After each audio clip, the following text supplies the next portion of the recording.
Good afternoon, everybody. This is Richie coming at you regarding the Blick Plantation brick find. And I'm doing an experiment with some Play-Doh. I found some of my kids' old Play-Doh when they were young. And believe it or not, it's still good. So I'm using that to experiment with on the writing techniques. This is what I see in the brick. And I've talked to a few historians. I've talked to other people. And it seems to be, of course, there's varying opinions on it all, but this is, to me, what makes the most sense. And let me explain it. Oh, sorry, this is my cat, Shelly.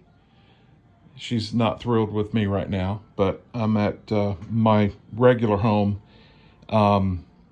doing this experiment this afternoon. So anyway, I'm seeing, so when you carve or when you write into soft clay, before it's fired, you're going to have a similar effect as the Play-Doh, I believe. So if you write you put that up here, you write your 1, which is pretty clear in my opinion. Then you write your 7, which I think it's easier. I'm not sure what instrument they used to write with, if it was a stick or what, but you know, they used to write at that point with quail feathers and different things. So, but here's the 7 that I see. Then here's the tricky part. This is the 6. And what I believe, it comes up here like this. It goes around and it kind of squiggles a little bit right there. When it makes the bottom loop, it overlaps the first mark, if that makes sense whatsoever. It overlaps it pretty clear in my opinion. And there's a gap here that's probably 1/4 of an inch or more. And I think if you were forming an 8, I'm told by the historians it would have been either 2 circles, one at the top, one at the bottom. And you start writing the circles in the top middle, even back then. And we would do the same thing today, or possibly a figure 8. And if you do a figure 8, you don't start it, you don't leave that gap here, if that makes any sense whatsoever.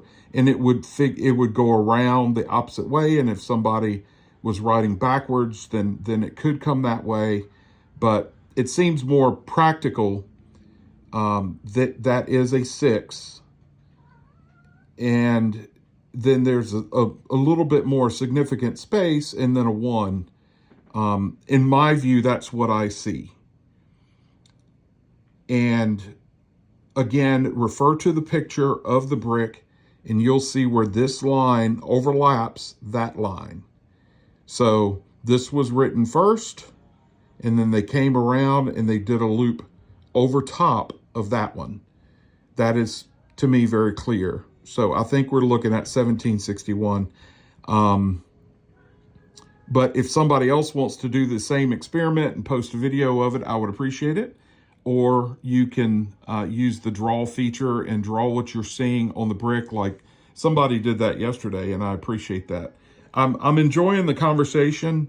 I'm hoping to get that brick to someone in Richmond, historian or somebody that can identify it. I sent a picture off, and they were unsure as well.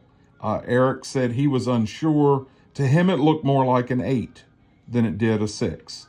So I think if you look at how it's written into that wet clay, that might tell us more. But again, I don't know that much from that era. I thought about talking to someone from Williamsburg, Colonial Williamsburg, because they do a lot of preservation work there, and seeing if they might have a clue.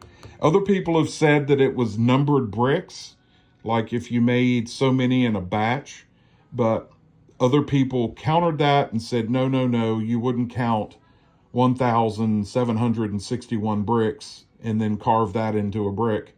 It would be done in much, much lower increments. So I don't know, but we'll see. But it's very interesting conversation, and I appreciate all of it.